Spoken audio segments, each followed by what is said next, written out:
नमस्कार, मैं हुमायूं सिंह और आप देख रहे हैं नेक्स्ट 9 न्यूज। अब अपने अंतिम चरणों में पहुंच गया है लोकसभा का चुनाव। आपको बता दें, छठे चरण का मतदान हो चुका है। अब 7वें चरण का 1 जून को होने वाला है। आखिरी चरण के वोटिंग के बाद वोटिंग की प्रक्रिया संपन्न हो जाएगी और 4 जून को मतगणना होगी। यूपी की 80 लोकसभा सीटों पर इस बार भी कई ऐसे उम्मीदवार चुनाव मैदान में उतरे हैं जिन पर गंभीर आपराधिक मुकदमे दर्ज है। आपको बता दें, इनमें बीजेपी, सपा, बसपा और कांग्रेस समेत कई निर्दलीय प्रत्याशी भी शामिल है। आपको बता दें, सबसे ज्यादा गंभीर मामले आजाद समाज पार्टी के मुखिया चंद्रशेखर आजाद पर है। अगर आंकड़ों पर नजर डालें तो यूपी की 80 लोकसभा सीटों पर 179 उम्मीदवार ऐसे हैं जिन पर गंभीर आपराधिक मुकदमे दर्ज है, जबकि 34 उम्मीदवार पर सामान्य आपराधिक मुकदमे दर्ज है।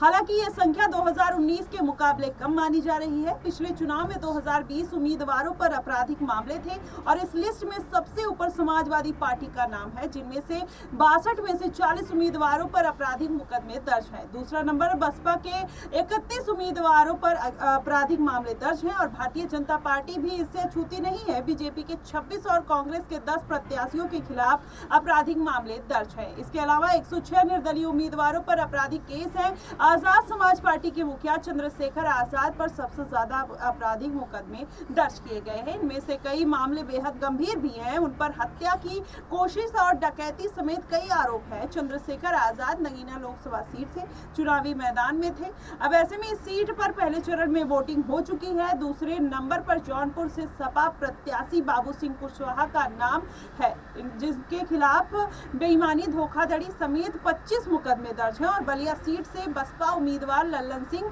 यादव तीसरे नंबर पर है। उन पर बेईमानी, धोखाधड़ी समेत 22 मुकदमे दर्ज हैं। और सपा उम्मीदवार रविदास मेहरोत्रा के खिलाफ 18 मुकदमे दर्ज किए गए हैं। इनमें मारपीट समेत कई अन्य मामले भी शामिल हैं। वाराणसी से अगर बात करें तो कांग्रेस प्रत्याशी अजय राय के खिलाफ भी 18 मुकदमे दर्ज है। ऐसे में अगर वाराणसी सीट की बात कर लिया जाए तो अजय राय कहीं ना कहीं जाने माने नेता माने जाते हैं, लेकिन इस तरीके से उनके ऊपर मुकदमे निकलकर सामने आ रहा है, कहीं ना कहीं क्या जनता का विश्वास हिलाता हुआ नजर आएगा। अगर पूरा मामला देखें तो चंद्रशेखर आजाद के जो मामले हैं कहीं ना कहीं चौंकाने वाले आंकड़े हैं कि जिस हिसाब से उनके ऊपर 179 मामले दर्ज हैं, ऐसे में माना यही जा रहा है कि चंद्रशेखर आजाद आने वाले दिनों में कोई मुसीबत में फंस सकते हैं, या फिर जिस तरीके से लगातार उनका जनता के बीच में जनाधार बढ़ता हुआ जा रहा है, क्या जनता उनको नगीना सीट पर जीत उनकी दर्ज करा पाएगी। अगर दर्ज कराती है तो क्या ऐसे आपराधिक मुकदमों के साथ वो संसद में जाकर जनता का प्रतिनिधित्व कर पाएंगे, या फिर सपा, बसपा, भाजपा और बसपा के प्रत्याशियों के ऊपर ऐसे मामले का दर्ज होना कहीं ना कहीं भारत के संविधान के लिए खतरा भी हो सकता है कि इस तरीके से